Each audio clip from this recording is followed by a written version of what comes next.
buenas noches y bienvenidos una semana más aquí a Relatos de la Historia, programa de la emisora Tu Radio Valencia. Como de costumbre, yo soy Marta y podéis contactarme por mis redes sociales. Estoy en Instagram como @elmundodelaki y en YouTube como @relatoslahistoria. En esos medios estoy disponible para que podáis escribir, comentar, dar me gusta, dar no me gusta, bendecirme o maldecirme. Estáis invitados a todo lo que queráis. Eso sí, por favor, con respeto. Esta noche vamos a conocer al rey por antonomasia dentro de lo que sería la historia española. Vamos a conocer a uno de los personajes que son desde los más poderosos hasta también los más controvertidos. Vamos a conocer la figura de Felipe II. Felipe II nació en Valladolid, en el Palacio Pimentel, en el año 1527. Fue el primer hijo, tanto varón como hijo en general, del matrimonio formado por el emperador Carlos V de Alemania, Carlos I de España, también conocido, y su esposa, la emperatriz Isabel de Portugal o Isabel de Avis, con quien se había casado solo un año antes, por lo que podemos suponer que el nacimiento tan rápido del heredero, de un posible heredero, fue recibido como una noticia muy positiva.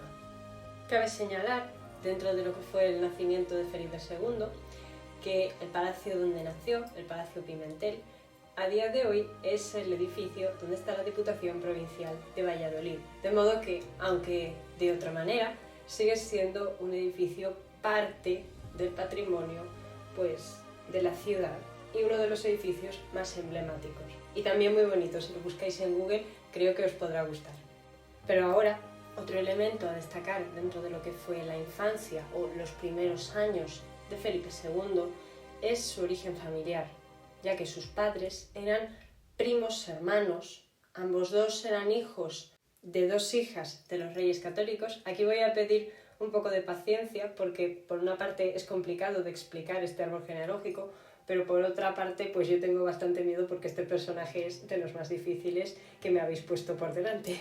Por una parte, Isabel de Portugal, la madre del príncipe, era hija de los reyes de Portugal, Manuel el Afortunado y María de Aragón, que fue la cuarta hija de los reyes católicos, mientras que su padre, el emperador Carlos, fue hijo de la reina Juana I de Castilla, más conocida como la Loca, y Felipe de Habsburgo, también conocido como Felipe I o, más a nivel popular, como Felipe el Hermoso. Este matrimonio es bastante más conocido que el de los padres de la emperatriz Isabel, pero pues a pesar de ello, digamos que estarían en una similitud de poder dentro de lo que eran los reinos peninsulares de la época, ya que ambos matrimonios eran regios, eran matrimonios de monarcas peninsulares. Siendo así, la unión entre el emperador Carlos y la emperatriz Isabel sería vista como una forma de acercamiento entre las monarquías castellana y portuguesa, lo cual realmente era una política que se venía haciendo desde bastantes años atrás, ese intento de acercar, aproximar las monarquías, los reinos de la península. Por tanto, lo primero que ya se aprecia dentro de la personalidad que llegaría a ser Felipe II es la tendencia a la consanguinidad dentro de su familia. Hay muchísimos parentescos de primos casados entre primos e incluso de tíos casados con sobrinos.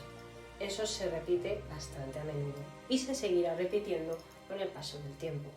Pero esto es en cuanto a la familia que permaneció o que, digamos, estaba más relacionada con los reinos peninsulares. Ahora, en el contexto donde nació Felipe II, también hay que tener en cuenta que el imperio que gobernaba su padre era muy amplio, casi tanto como el que llegaría a heredar su hijo,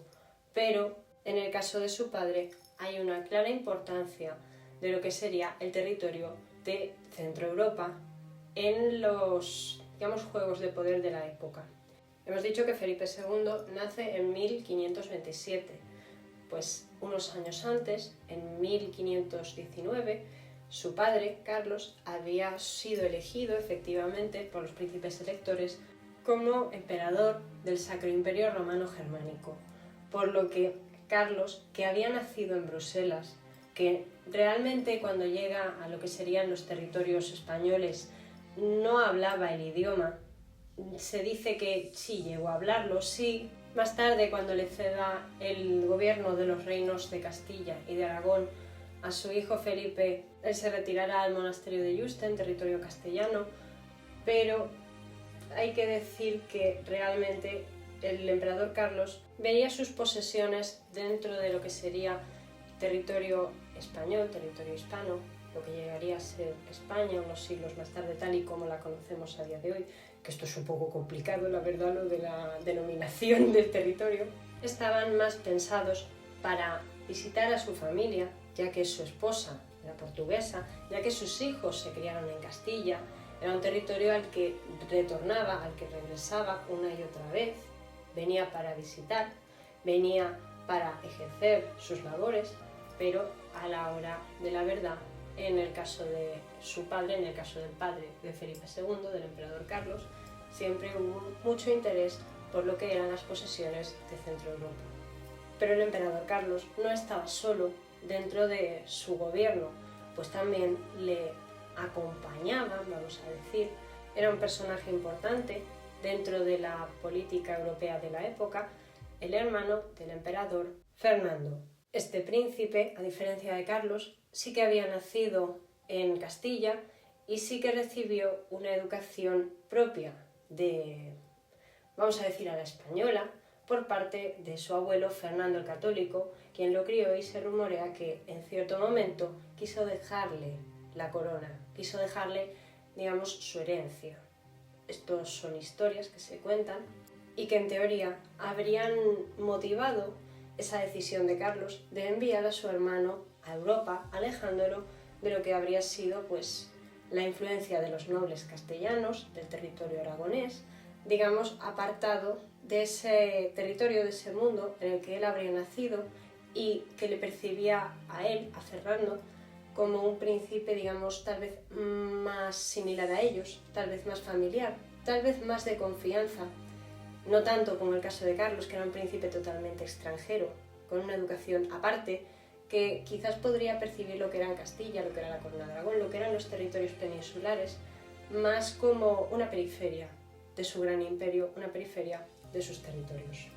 Pero Felipe II tenía más parientes. Carlos V tenía otras hermanas, como son pues Leonor, que paradójicamente se había casado en primeras nupcias con Manuel el Afortunado, su abuelo por parte de madre, con el padre de su madre, la emperatriz Isabel de Portugal, después de que éste enviudara de precisamente la madre de Isabel de Portugal, María de Aragón. ¿Veis qué cisco de familia? Si es que esto no podía salir bien. Pero también estaba María de Hungría, que habría sido reina de Hungría, pero a la muerte de su esposo en la batalla de Moax, se habría retirado pues a ejercer distintas labores de gobierno, sea como gobernadora en los Países Bajos, haciendo compañía a la tía de Carlos, Margarita de Austria, pero al final de sus días, viniendo también a retirarse a Castilla, de forma que María de Hungría es uno de sus parientes de Felipe II, que, aunque no sea tal vez de los que más tiempo pasaron en Castilla, está enterrada en el monasterio del Escorial. Y del mismo modo que tendríamos a las tías de Felipe II, también seguía viva, seguía rondando por ahí su abuela Juana la Loca, que estaba encerrada en Tordesillas, pero que a efectos legales seguía siendo reina, seguía siendo un personaje que, digamos, vale, sí, estaba apartado, no tenía mucho movimiento, no tenía mucho poder, pero las cosas como son, no se la podía tampoco despreciar así como así, o tampoco podemos ignorar su presencia en este programa, porque pues ya hubo momentos durante el reinado de su hijo Carlos, del padre de Felipe, donde ella pues podría a lo mejor haber tenido la ocasión de dar la vuelta a su situación personal y a lo que habría sido el gobierno de Castilla, cuando, durante la revuelta de los comuneros, estos acudieron a buscar, pues por una parte, su liberación, pero por otra parte, que ella apoyase a su causa. ¿Qué ocurrió? Y esto es para resumir, que doña Juana se negó y quiso apoyar a su hijo y siguió permaneciendo recluida en Tordesillas, pero vivió hasta bastante avanzada edad, de forma que su nieto pues llegó a vivir en los mismos años que ella durante bastante tiempo y visitarla en distintas ocasiones. Y creo que con esto podemos dar inicio o podemos continuar con el programa pasando a conocer lo que fueron los primeros años de Felipe, que si bien fueron tranquilos y estuvieron dirigidos por la atenta mirada, siempre como se dice, de su madre la emperatriz Isabel, a partir de los 7 u 8 años, en ese momento Felipe pasaría a entrar en una formación más apropiada para un príncipe, para un hombre como el que él tendría que llegar a ser el día de mañana. Y a lo mejor me acabo de liar yo sola explicando esto, pero bueno, vosotros me entendéis, ¿no? Que ya es mucho tiempo conviviendo.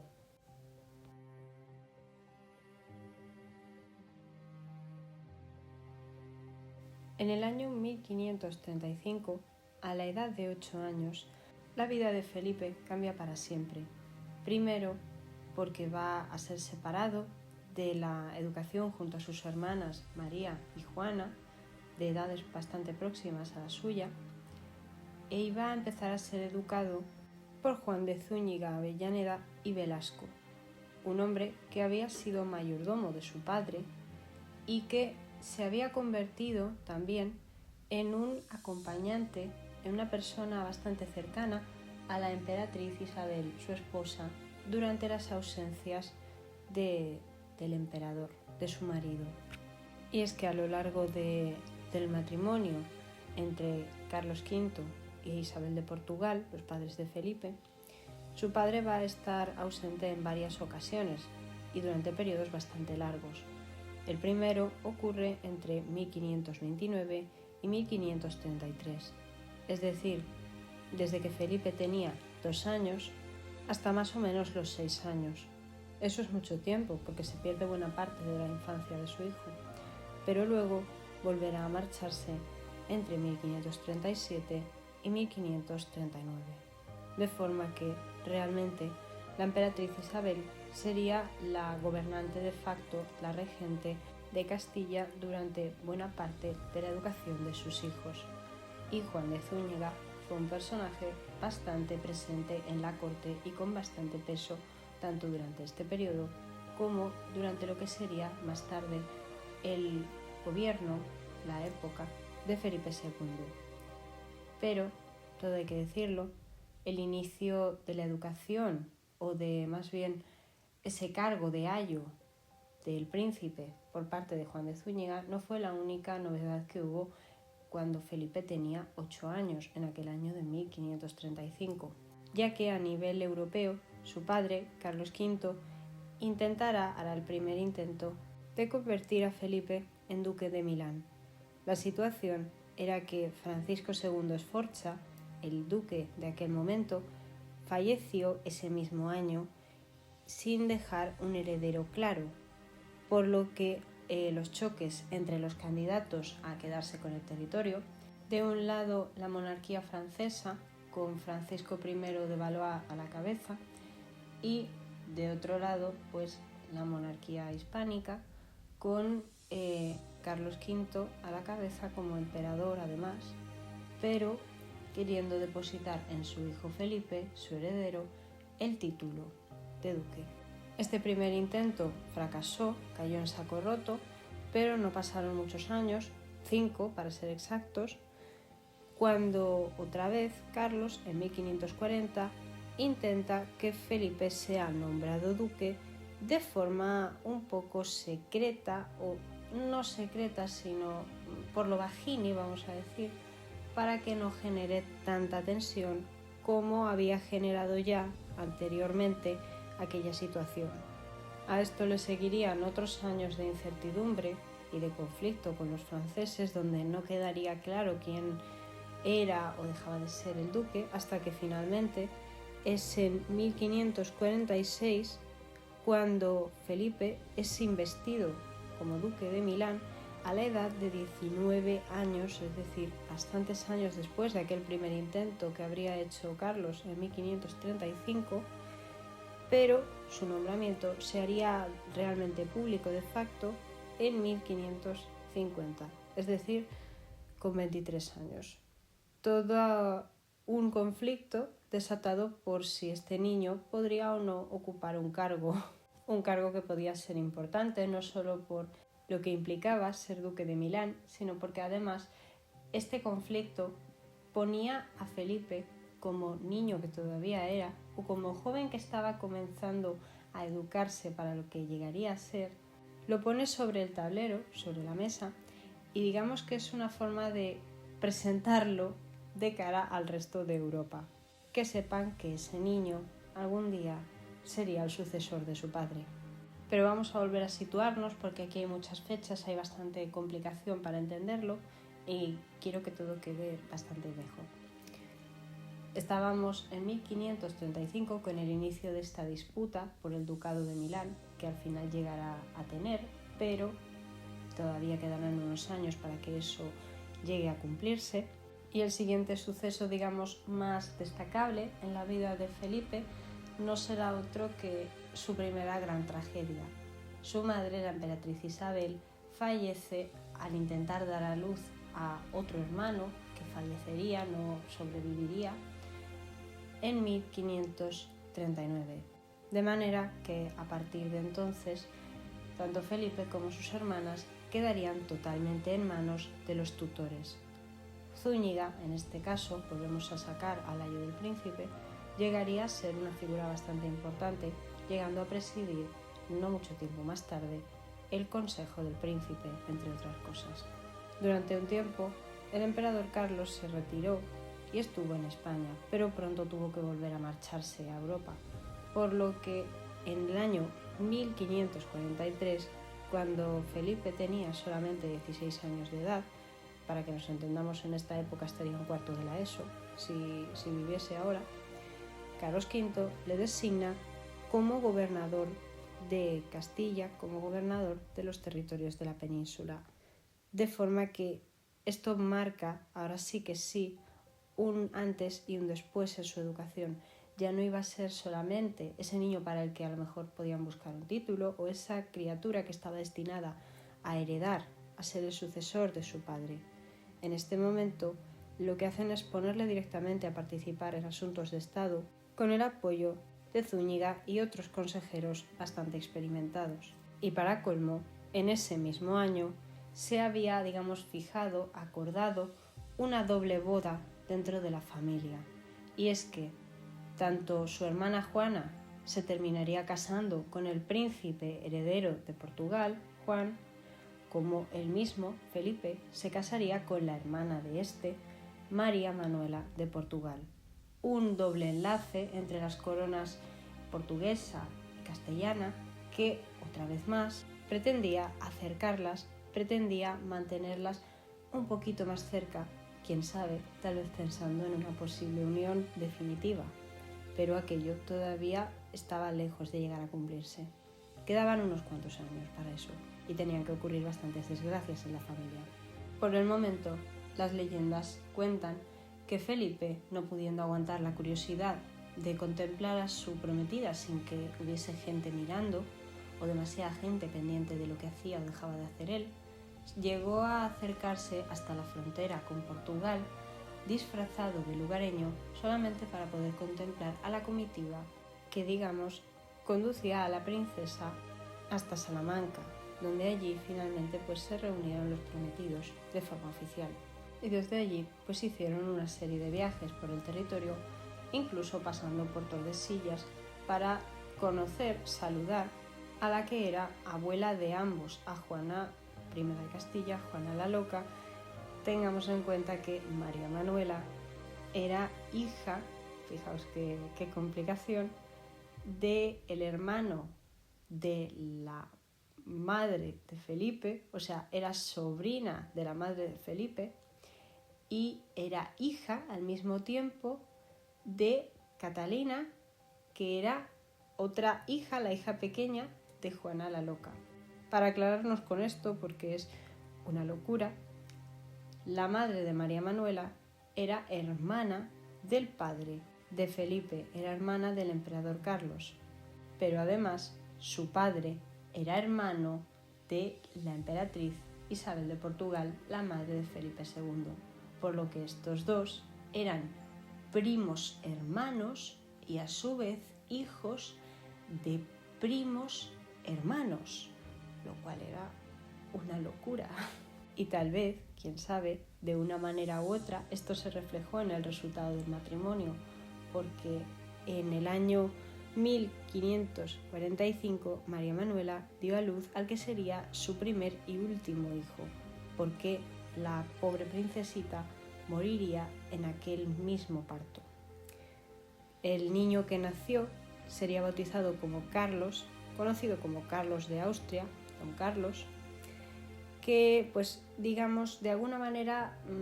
aseguraba la sucesión, porque el emperador Carlos todavía estaba gobernando, después de él vendría su hijo Felipe y después de Felipe pues vendría este niño,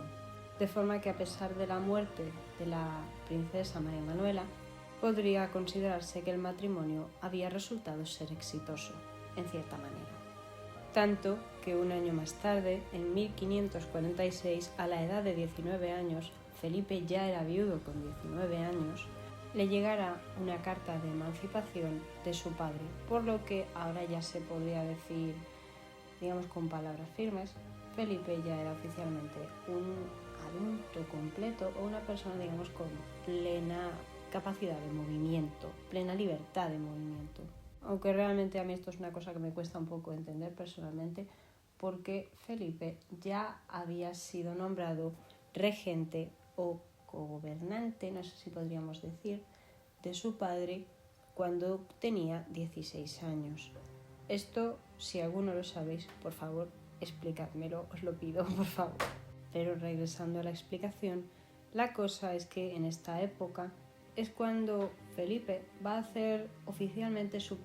vamos a llamarlo, presentación en sociedad en Europa, iniciando un viaje en 1548 que lo llevará desde Italia a los Países Bajos, un territorio bastante complejo para lo que sería la corona,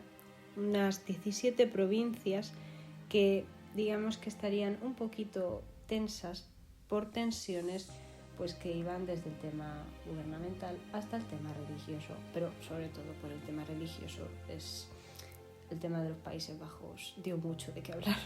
Pero en este momento, por lo menos, la idea de que el príncipe viajase hasta allí implicaba una forma de reforzar la unión al territorio donde realmente había nacido su padre. Y un tiempo después de esto, en torno a 1550-1549, vamos a decirlo así, a la edad más o menos de 23 años, Felipe se reúne con su padre en Alemania, es decir, viaja hasta donde estaba él. Pero este viaje, más que tener una intención de presentarse ante pues, los súbditos, la corte y demás, aparte de los intereses puramente políticos, también había un conflicto familiar en este asunto, que era el de la sucesión en el trono imperial del Sacro Imperio Romano Germánico. ¿Quién debía ser el heredero de Carlos? Por una parte podía ser Felipe, pero también podía llegar a serlo Fernando de Austria, el hermano del emperador. El segundo varón más importante, podríamos decir, dentro de la dinastía Habsburgo en aquel momento, y también en algunos momentos se le pudo ver como un potencial rival para el gobierno en Castilla, pero también más tarde como una persona con la que habría que disputarse las herencias. Al principio las del abuelo de Carlos y de Fernando, el emperador Maximiliano, que había sido padre de Felipe el Hermoso, esposo de Juana la Loca, y también pues las disputas por cosas como la corona imperial. Tengamos en cuenta que Fernando para esta época ya llevaba muchos años viviendo en Europa, se había casado con una princesa de la dinastía húngara Jagellón y se había llegado a convertir en rey de Bohemia y en rey de Hungría. Era un personaje muy poderoso y bastante respetado, y además de ser rey de estos territorios, era el señor de Austria el archiduque de Austria, que era, digamos, el territorio, vamos a decir que originario, principal, el territorio del que procedía la familia Habsburgo realmente. Y para colmo de complicaciones, este encuentro, que se celebró, como he comentado ya, en 1550, tuvo lugar 2 años después de que María, la hermana pequeña de Felipe, una de sus 2 hermanas, se hubiese casado en Valladolid con su primo, el archiduque Maximiliano, que era hijo ni más ni menos que de este Fernando, archiduque de Austria, rey de Bohemia y rey de Hungría, hermano del emperador Carlos V y tío tanto de María como de Felipe. De modo que la familia estaba muy enredada por todas partes, como podemos ya ir intuyendo. Tan enredadas como que durante este viaje de Felipe a visitar Europa, quienes se habían quedado en esta ocasión como regentes de Castilla, pues ni más ni menos que su hermana María y su esposo y primo Maximiliano, de forma que teníamos al matrimonio formado por la hija de Carlos V y el hijo del archiduque Fernando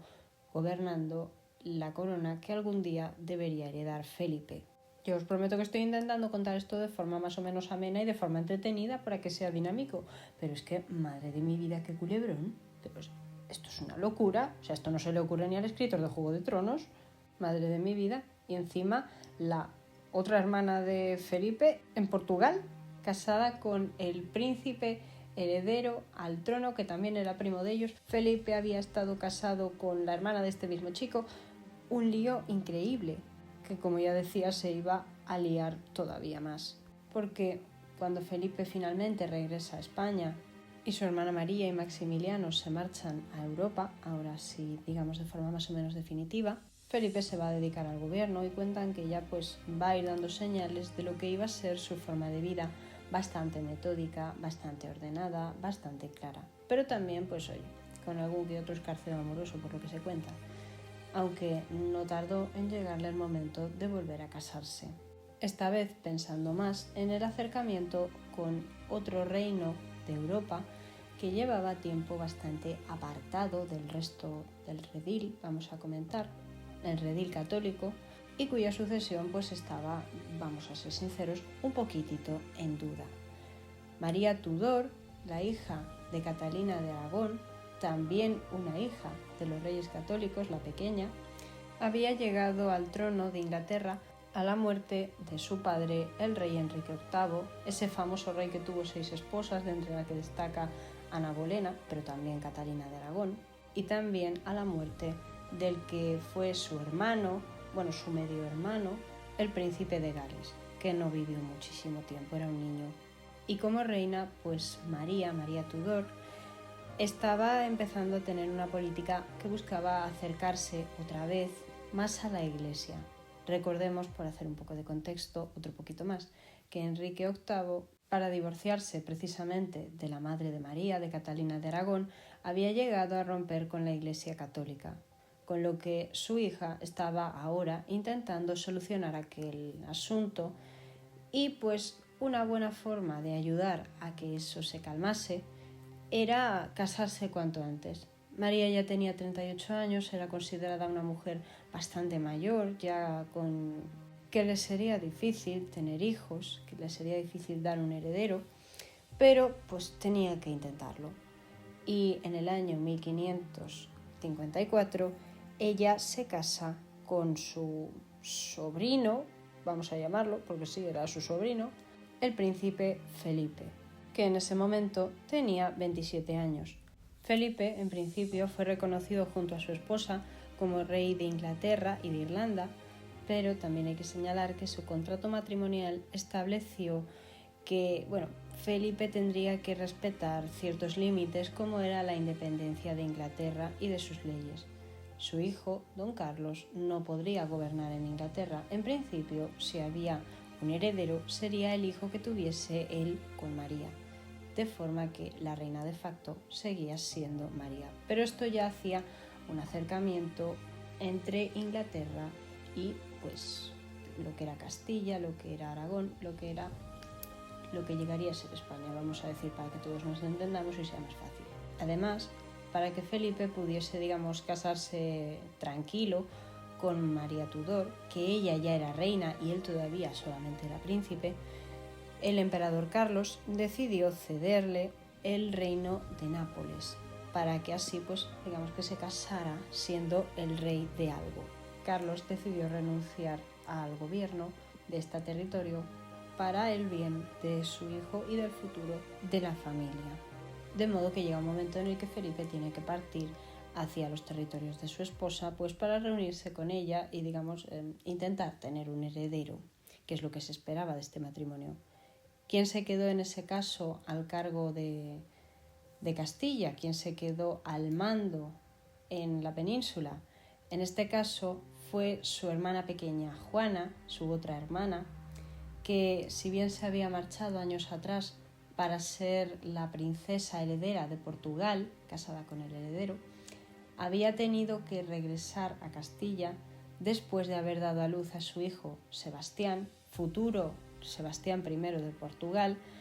porque su marido, el príncipe heredero, mirad qué follón, había fallecido de forma prematura ese mismo año y la había dejado viuda y embarazada. A petición de la familia, Juana dio a luz, dejó a su niño al cargo de la abuela y ella regresó a ocuparse de labores de gobierno para su hermano. Por lo que nuevamente la política familiar de los Habsburgo estaba en marcha, estaba en proceso. Si Felipe tenía que estar fuera y su padre tampoco estaba para ocuparse del cargo, sería otro miembro, la hermana o el primo o quien fuese, el que, digamos, le cubriría las espaldas cuando fuese necesario. Durante el tiempo de Felipe, como rey de Inglaterra y de Irlanda,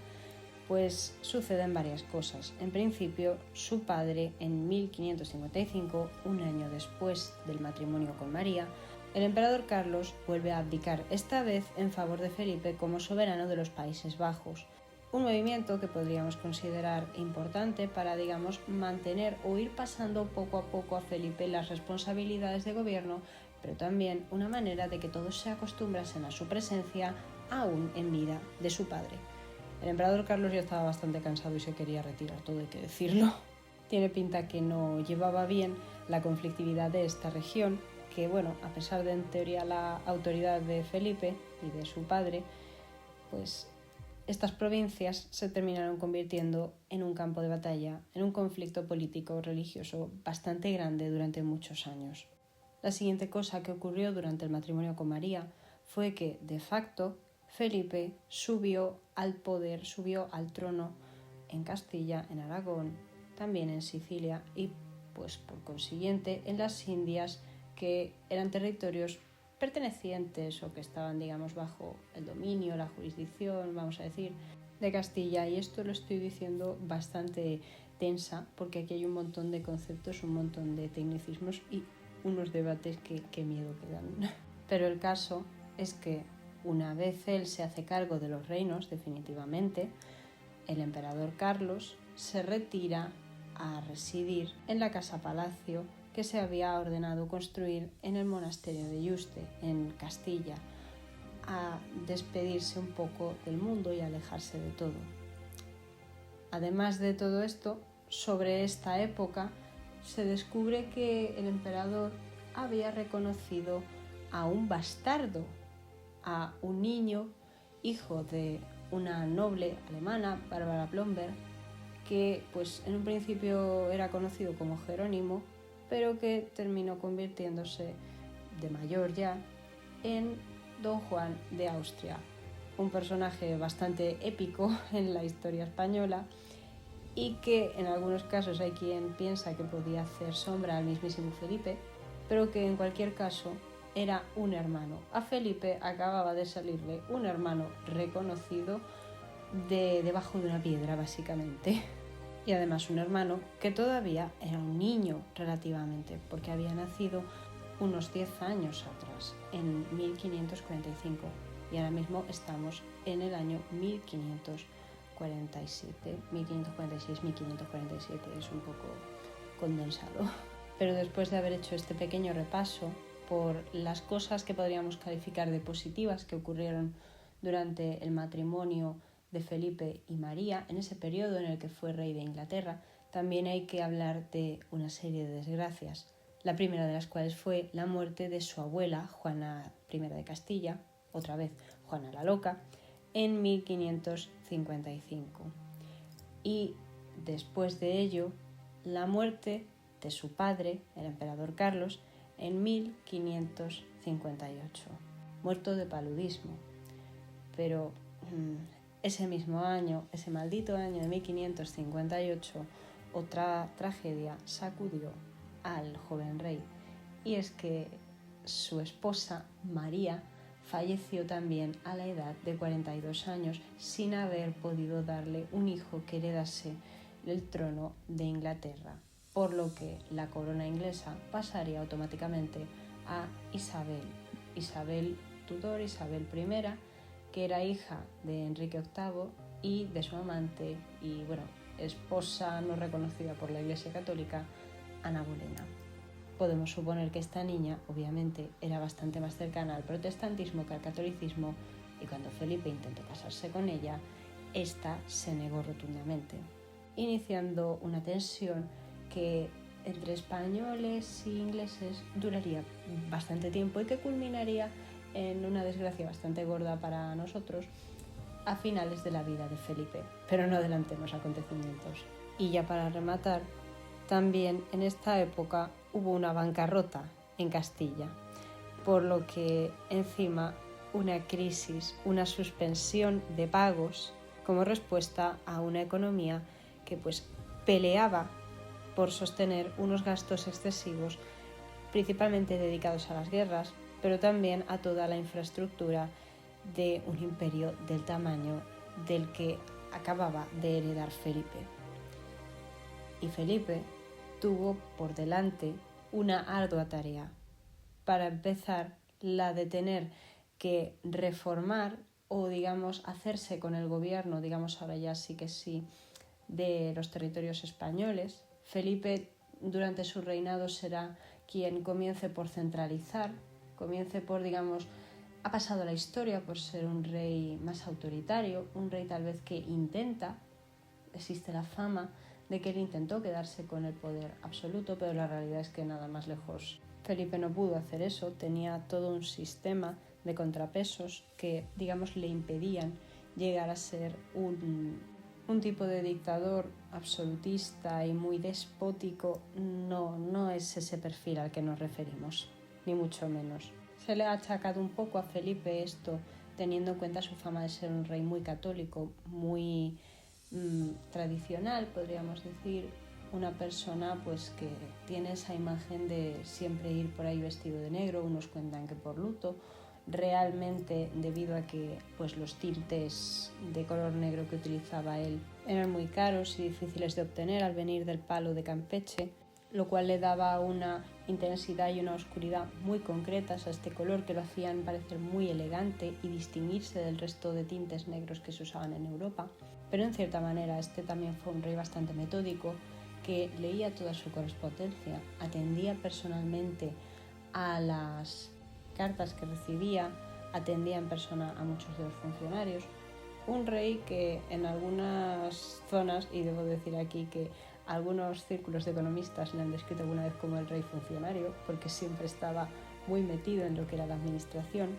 muy metido también en lo que eran las políticas fiscales y la importancia de recaudar una financiación que le era interesante para poder pagar desde sus propias guerras hasta las deudas que había heredado, y también para hacer frente a las diversas bancarrotas que hubo a lo largo de su reinado. Principalmente los ingresos de la corona venían a través de las riquezas de América, el oro y la plata. España tenía en aquel momento un sistema bimetálico, las monedas eran de oro de plata, pero también existía ya la moneda de vellón, que era una aleación entre plata y el cobre, una moneda que por cierto con el tiempo dio muchísimo de qué hablar, pero muchísimo. Y también los ingresos procedían de los impuestos y de todo lo recaudado en los territorios, especialmente de Castilla, que terminó convirtiéndose en la principal fuente de financiación de todo. de forma que pues, los impuestos aumentaron mucho, los existentes, y también se implementaron nuevos, que terminaron generando bastante descontento en lo que eran las ciudades, que tenían también pues, su propia capacidad de autonomía a través de los gobiernos de estas y de los conflictos que nacían entre la nobleza y las oligarquías locales. El clásico debate entre burguesía y nobleza, ¿no? Pero versión siglo XVI. Y luego encima con los Países Bajos, los problemas que había y todo, hubo cortes en las rutas comerciales con Castilla, la lana, que si no sé qué, un montón de problemas, vamos a ser sinceros, que terminarían conduciendo, además de a nuevas quiebras bancarias, pues a una recesión económica bastante gorda con el tiempo. Pero por ahora, en este momento de la historia, con Felipe habiéndose quedado viudo por segunda vez en su vida, estando todavía en la treintena, es en ese momento cuando él no pierde el tiempo y pues termina mirando a un conflicto que tenían abierto desde hacía bastante tiempo con el país vecino, con Francia, que siempre había sido foco de problemas y de tensiones y de guerras y de tal, y termina firmando una paz, la paz de Château-Cambrésis de 1559, que terminó afortunadamente con la victoria española. En este tratado, Francia reconocía pues, la supremacía española en este caso y se comprometía a la paz. Además de eso, de aquí Felipe, pues digamos que un clavo saca otro clavo y si él había perdido a una esposa, pues ganó a otra, generando así un nuevo intento de tener pues más descendencia y también pues generando un problema interno bastante grande con el que era su actual heredero, Don Carlos, el hijo de su primera esposa, la portuguesa. Y es que en un principio, y esto lo cuenta Verdi en la ópera que le dedicó al personaje de Don Carlos, de una forma muy ficticia, muy fantasiosa, muy idealista y muy propia del romanticismo, pero se ilustra de qué manera Isabel de Valois en principio había estado destinada a ser la esposa de Don Carlos, del hijo de Felipe,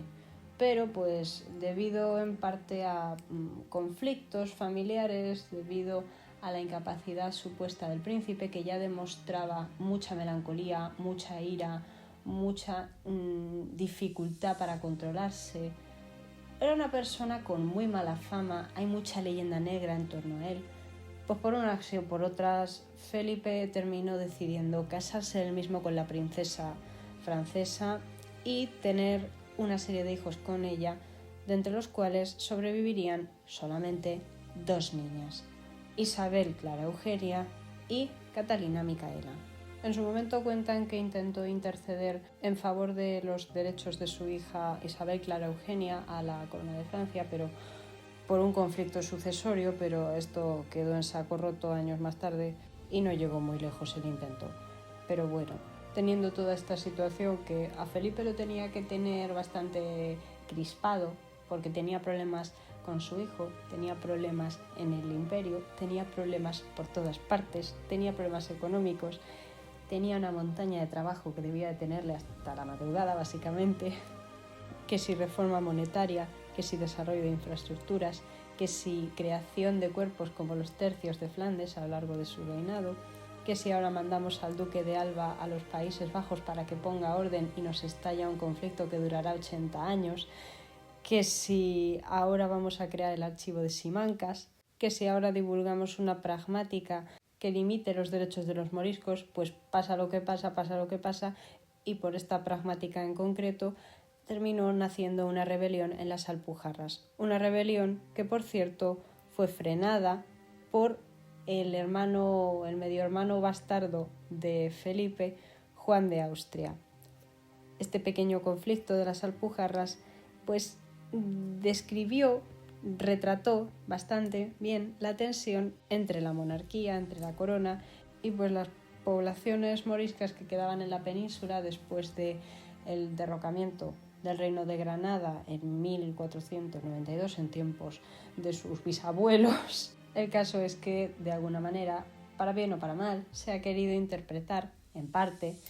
este suceso, este tipo de situaciones, como muestra de la creciente intolerancia que había también hacia parte de la sociedad, que serían pues estos grupos, estas minorías moriscas. Y pues digamos que encaja un poco de aquella manera también con esta visión que se ha ido difundiendo o que lleva ya muchísimo tiempo existiendo de Felipe como el gran adalid del catolicismo, el gran defensor de la contrarreforma en España, ese intento de evitar la influencia protestante.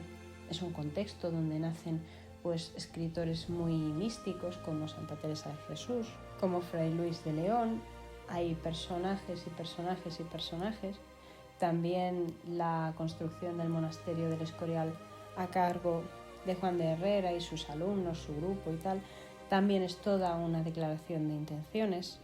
Hay muchos elementos que contribuyen a esta visión. Y debo decir que personalmente los cuadros de Tiziano que retrataban al monarca en distintos periodos de su vida, principalmente cuando era muy jovencito, son una muestra de cómo el arte de alguna manera se va a ir desarrollando durante el reinado de Felipe II, que realmente será un rey bastante culto, y prueba de ello es la biblioteca del Escorial. Pero aun con todo, también es un rey extremadamente católico, las cosas como son. Y bueno, parte de esto se verá en una situación que vendrá muy seguida de la revuelta de las Alpujarras, pero no necesariamente aparecerá por los mismos motivos. Pero para entenderlo tenemos que viajar hacia el otro lado del Mediterráneo.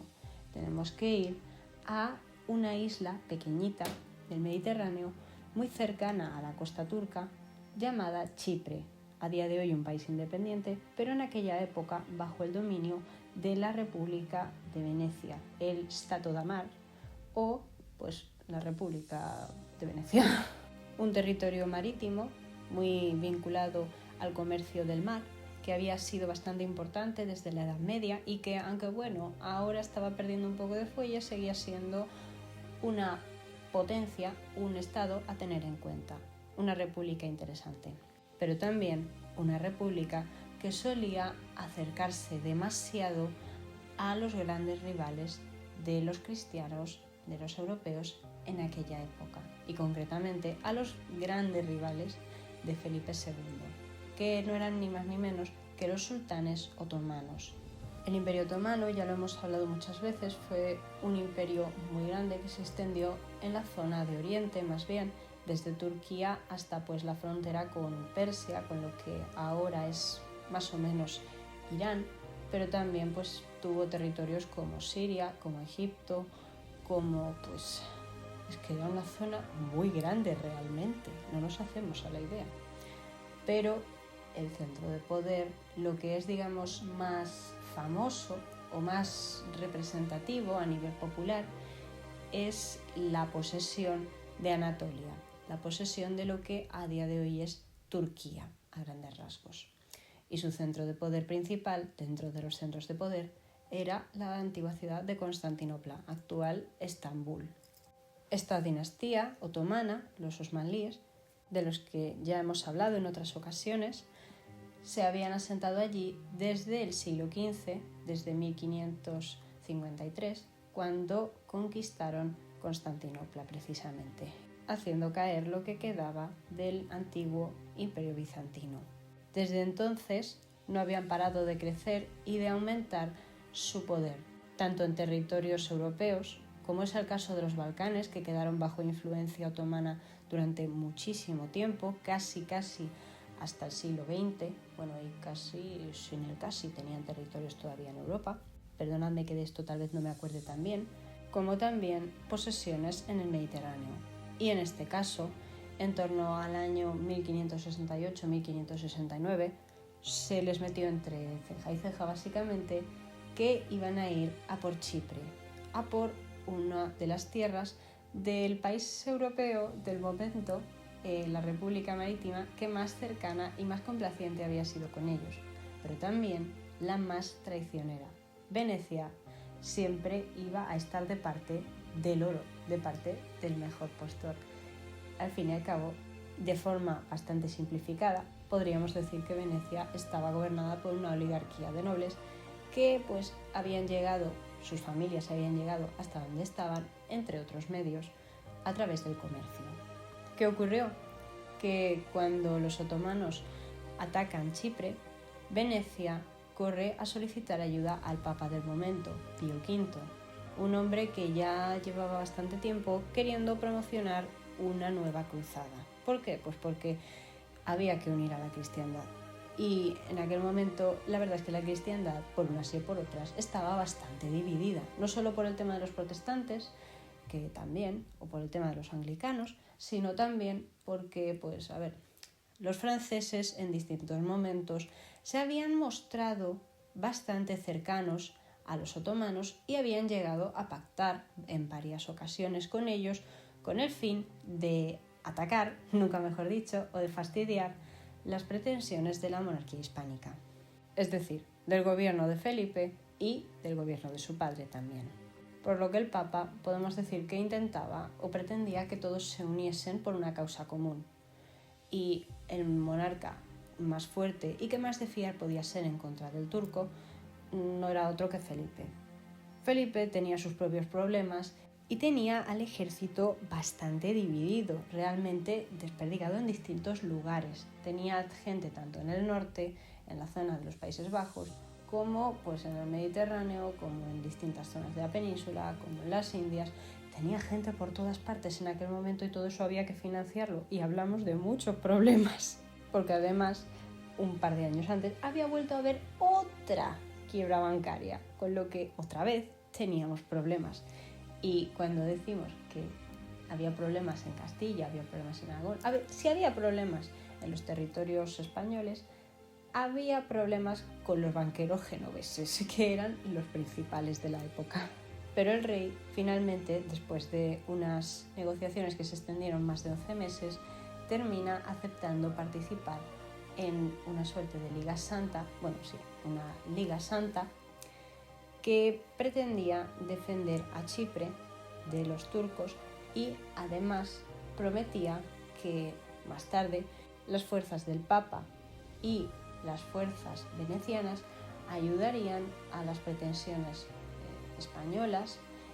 en las costas del norte de África, que desde hacía bastante tiempo había problemas con territorios como Argel, pero también había problemas para mantener los territorios que pertenecían a la corona ya en aquel momento. Y el caso es que Felipe pensó que se unía, no iban a poder ganar mucho en principio, pero pues algo sacarían. Además, todas estas empresas siempre han dado mucho prestigio y la historia se ocupó de que el episodio más significativo de esta campaña, de esta Liga Santa, fuese recordado durante siglos e incluso 100 años después de dicho suceso, en la ciudad de Valencia, en mi ciudad, se declaró que había fiestas en conmemoración de ese mismo episodio. De hecho, hay un cocodrilo en Valencia disecado en una iglesia llamado Lepanto en honor a esa batalla que tanto nombre, tanta reputación y tanto prestigio dio a la monarquía de Felipe II en esa época, en el año de 1571. ¿Pero qué pasó? De nuevo, a Felipe las cosas se le torcieron y no ayudaron mucho a levantarle el ánimo después de otro problema, como había sido la muerte un par de añitos antes de iniciar la Liga Santa, de su tercera esposa, Isabel de Valois. Y antes de poneros el siguiente audio, sí, yo lo reconozco y yo lo sé, qué mala suerte tenía este señor. Le daban una de cal y una de arena. Si la esposa se le moría, pues se metía en una Liga Santa que, parece que le había conseguido dar una gran victoria, una victoria que fue sonadísima. Dicen que es más cosa de reputación que lo que realmente fue, y vais a entender enseguida por qué digo esto. Y después de eso, ¿qué? Después de una mala, una buena, pues tuvo otra mala. Vamos a conocer qué es lo que pasó y ahora seguimos hablando. Cuánta alegría nos llenó anteriormente la alianza contra los turcos entre vos, rey Felipe, el sumo pontífice Pío V y los venecianos. Tanta tristeza nos causó después su disolución. pues vemos que los turcos, con audacia, reprimen la esperanza que nos había sido concedida por la divinidad, ahora arrebatada por culpa humana. Nadie es tan rudo e ignorante que no comprenda que el poder de nuestras fortunas, aumentado por nuestras dimensiones, de ninguna manera puede ser quebrantado, a menos que la causa cristiana una a los mejores entre los cristianos con una voluntad singular. Y así, en efecto, el sumo pontífice Pío V, con el santísimo celo de los venecianos, al ver que éstos buscaban la amistad, se unió con ellos contra los enemigos comunes, confiando en que no solo los demás cristianos, sino también otros reyes adversarios de la familia otomana, serían llevados a la misma alianza bélica si el favor divino apoyaba sus piadosas empresas. Y en verdad, más de lo que se hubiera podido desear, favorecen. Pues en primer lugar, con su ayuda, Juan de Austria, tu hermano y comandante supremo de toda la guerra, destruyó la enorme flota de los turcos cerca de las islas Echinades, junto a Acaya, y arrebató el dominio del mar más allá de toda esperanza y expectativa. Esta victoria, asombrosa y nunca antes oída en ningún siglo, aplastó los altivos ánimos de los turcos, animó a los pueblos sometidos al imperio turco a recuperar su libertad y estimuló a sus enemigos a vengar sus agravios. Pero de repente, en el curso favorable de nuestra guerra, nos faltó el favor del cielo, pues en efecto, el sumo pontífice Pío V, quien sostenía los ánimos de los aliados entre sí con admirable sabiduría y diligencia, nos fue arrebatado por la muerte.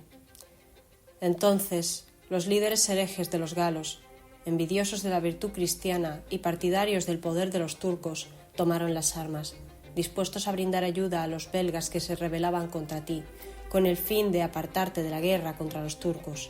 para que, dispersados nuestros recursos en distintos lugares, el enemigo ocupara sus fuerzas y su ánimo. Finalmente, los venecianos, ya sea porque no podían soportar más los costos de la guerra o porque estaban perturbados por la pérdida de mercancías que habían sido confiscadas por el enemigo, reconciliaron la paz con el turco mediante tratados injustos. Sin embargo, lo que les habría correspondido hacer era, si fuesen nobles, contribuir con su dinero privado a la guerra por la reputación del nombre veneciano. Si fueran valientes, poner a prueba la fortuna de la guerra en el verano siguiente,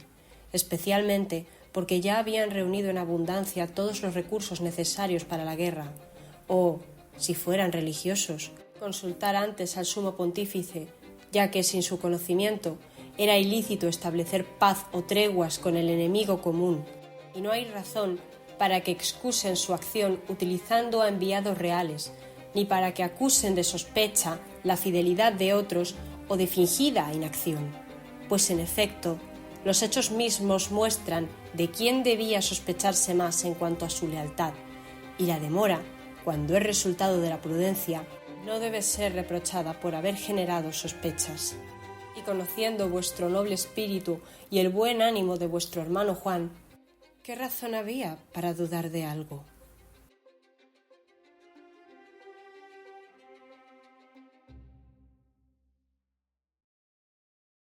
Y hablando del colmo de las crisis, se me había olvidado hablaros de la más gorda de todas. He mencionado la muerte de Isabel de Valois en 1568, pero realmente ese mismo año hubo otra muerte que, bueno, tal vez a nivel personal no, pero a nivel político era aún más trágica, y es la muerte del hasta entonces heredero de Felipe, don Carlos, que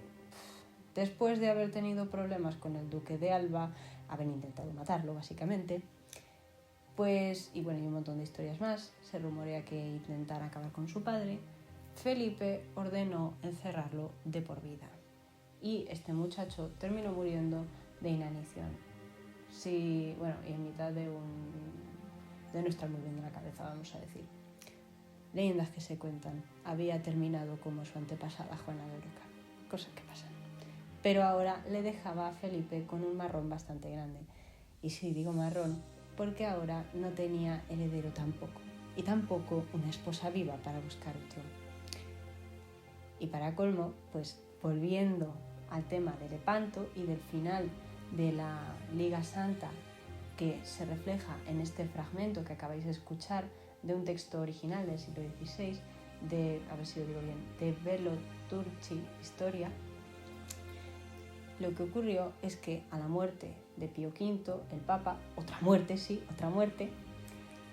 pues los venecianos finalmente deciden así de imprevisto, en 1573, o sea, 2 años después de Lepanto, hacer las paces con los otomanos y, digamos, volver a traicionar, a abandonar lo que había sido ese compromiso cristiano que habían adquirido con el Papa, pero también con Felipe, con la monarquía.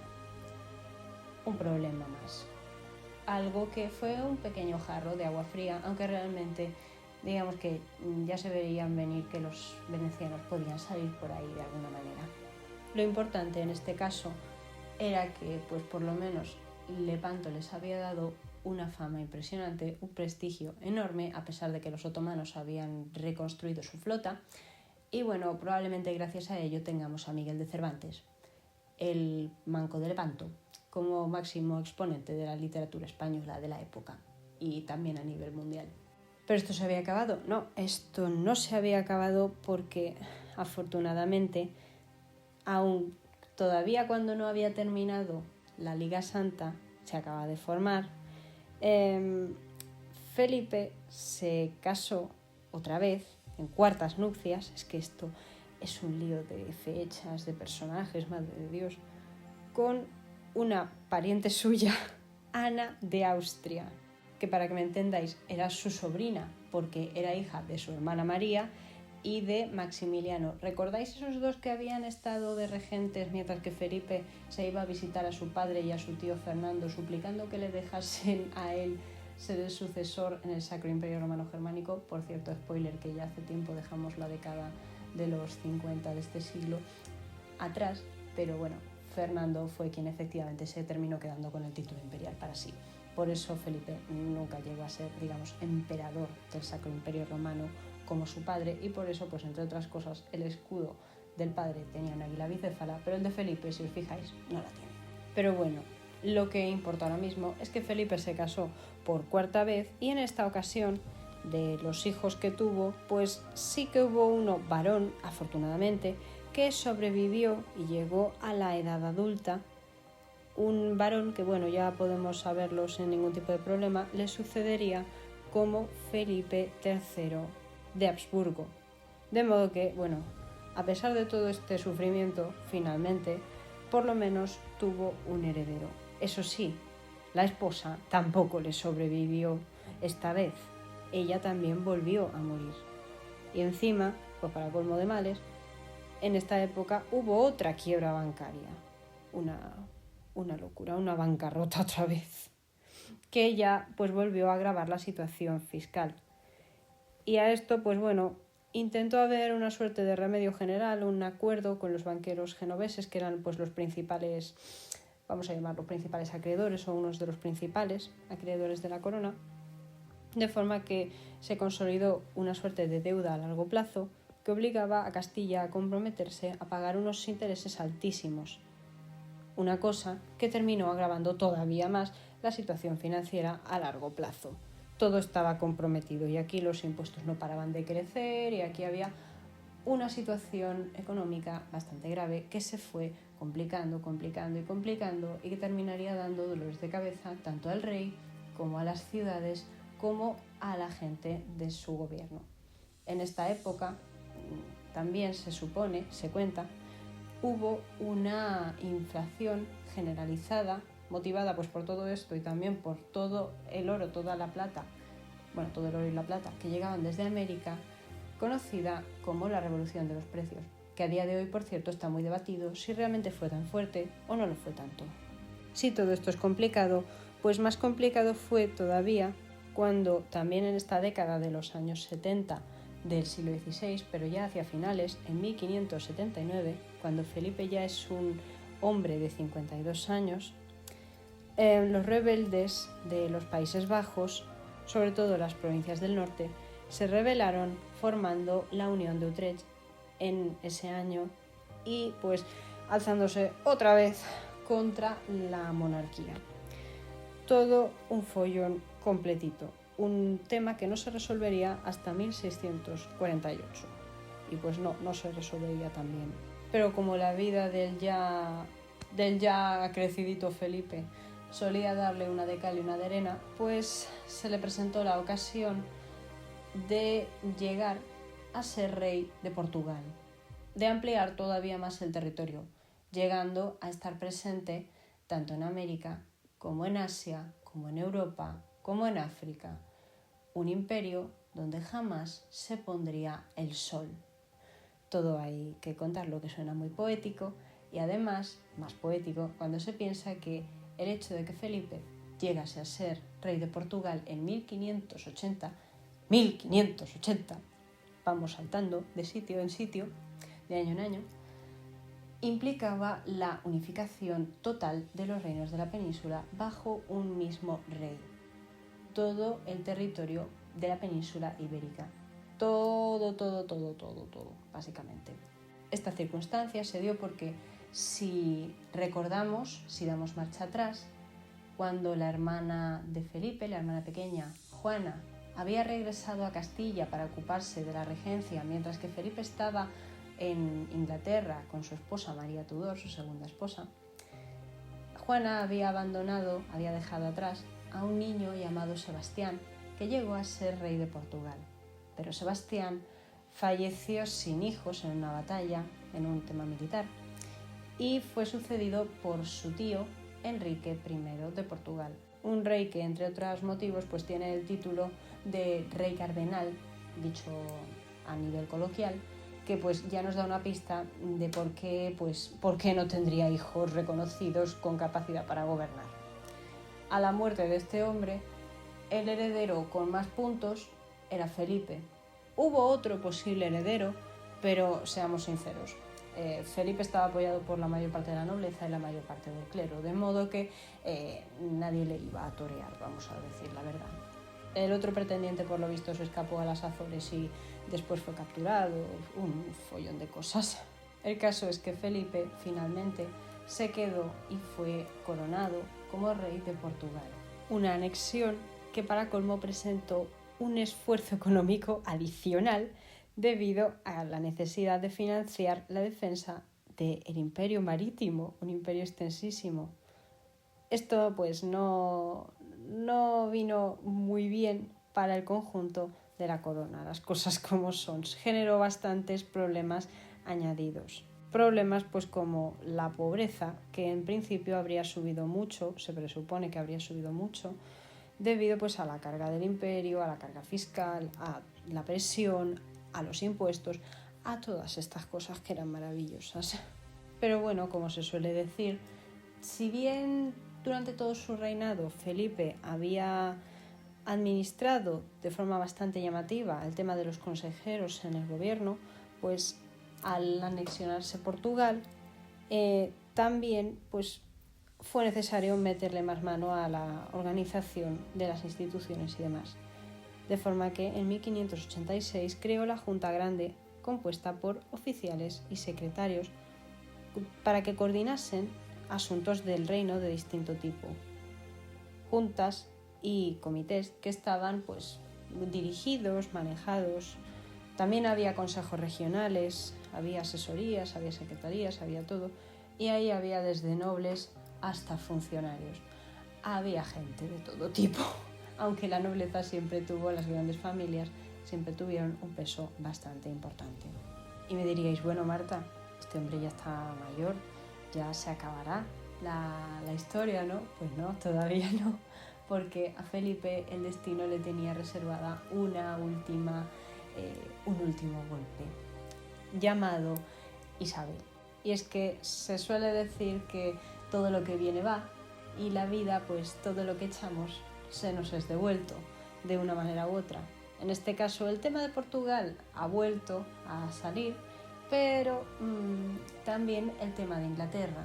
Esa niña que se había quedado gobernando el país cuando Felipe ya dejó de ser rey por la muerte de María Tudor,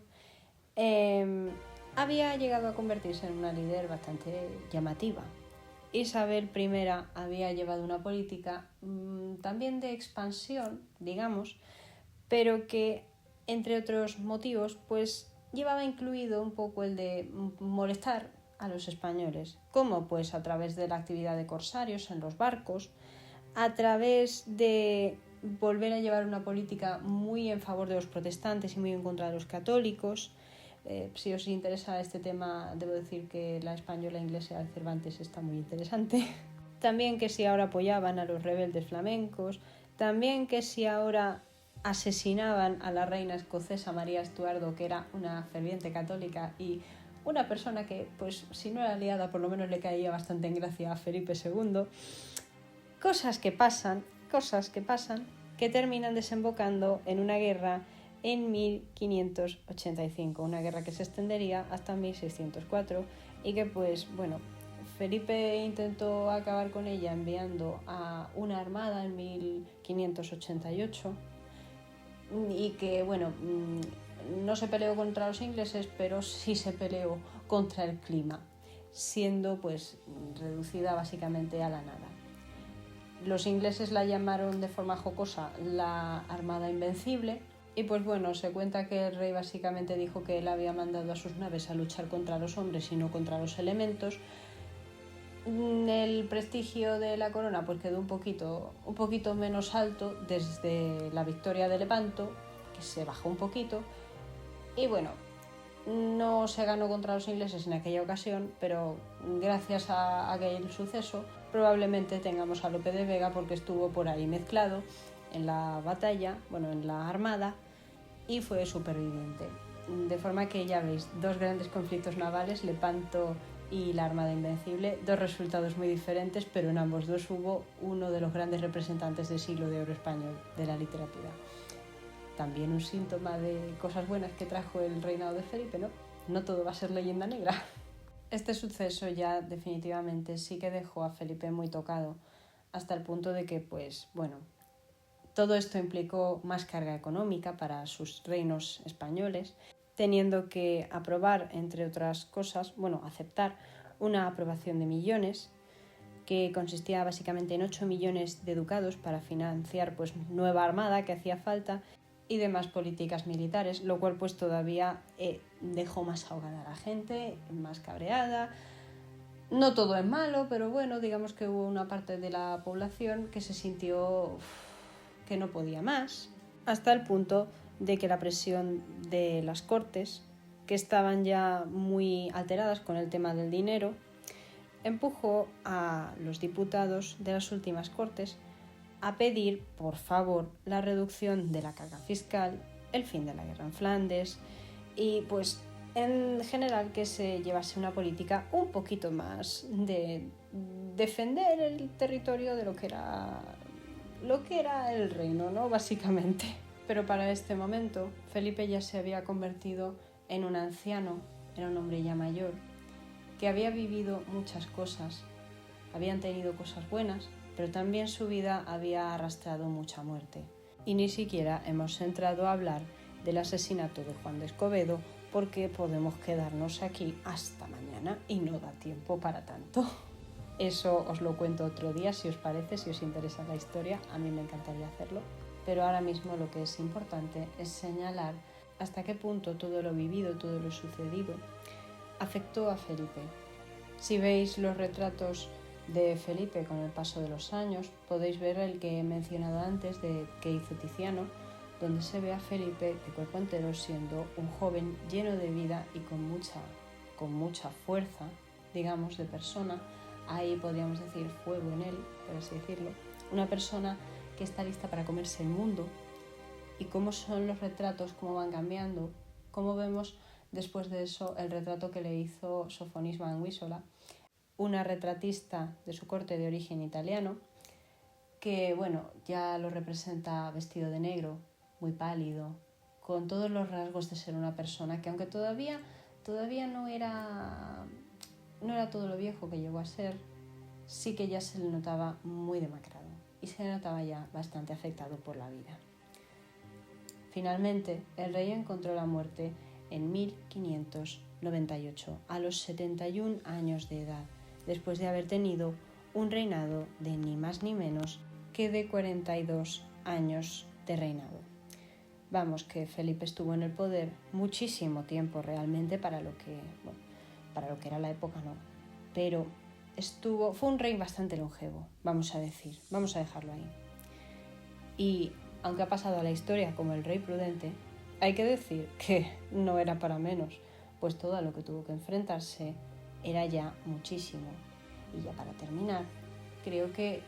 lo he mencionado, pero tal vez un poco de pasada. Cabe mencionar, creo, para entender pues en la importancia del reinado de Felipe II en España, más allá de todo lo que os he contado, más allá de la leyenda negra, más allá de las historias con las indias, con los turcos, con los ingleses, con los franceses, con los protestantes, con los de Países Bajos, más allá de todo eso, con su propia familia. Felipe fue el hombre que convirtió a Madrid en la capital de España, una decisión de la que se ha hablado mucho, los motivos que le llevaron a decidirla. Hay quien habla de por no ofender al resto de ciudades que digamos habían tenido estatus de sedes de la corte o que habían sido ciudades importantes de los reinos durante los años. Hay quienes piensan que debería haberse ido a Lisboa cuando finalmente se anexionó Portugal. Hay quienes piensan que fue un capricho debido a que el clima le gustaba a la familia, que hay que recordar ya iban a Madrid en distintas ocasiones antes de que Felipe la convirtiese en la capital oficial y permanente. Pero también hay que pensar en la posición de Madrid en el centro de la península, en el corazón de todo. Hay que pensar lo difícil que es de conquistar realmente. Si viene un ejército extranjero únicamente, puede venir también por mar, pero si viene por tierra solo puede venir desde Francia. Y es un camino muy largo de recorrer, aunque con el paso de los siglos ya se vería que en cierta ocasión los franceses lo consiguieron, pero eso es otra historia. El caso es que sea cual sea los motivos, fue una decisión que ha marcado el desarrollo de nuestro país, también por las reformas en tema institucional, también por el tema militar, también por el tema de cómo se desarrolló el arte y la literatura en su tiempo. Ya he mencionado Cervantes, Lope de Vega, pero muchos más vinieron después de ellos y durante ellos. Son personajes y son vivencias, son situaciones que se dieron de una manera u otra y que poco a poco fueron conformando, fueron dando forma, cincelando a lo que en unos siglos llegaría a ser el país que conocemos a día de hoy como España. Pero también, por supuesto, la influencia de Felipe llegó a medio mundo, por lo que tenemos a un señor, a un rey que marcó el destino de muchísimos países también. Y con esto nos vemos la semana que viene. Para mí ha sido un placer, como siempre, locutar para vosotros. Me tenéis tanto en YouTube como en Instagram, @elmundodelaki, en YouTube, @relatoslahistoria. Podéis criticarme, podéis comentarme, podéis hacer lo que queráis, podéis bendecirme, podéis maldecirme, pero por favor siempre con un poquito de respeto. También me podéis recomendar personajes míticos, no míticos, yo lo que quiero es que me deis trabajo. Y me despido aquí porque hoy nos hemos pasado más de una hora, muchísimo más de una hora, pero es que el personaje valía la pena. Y muy buenas noches y nos vemos la semana que viene aquí en Relatos de la Historia, como siempre en la emisora de Tu Radio Valencia. Buenas noches.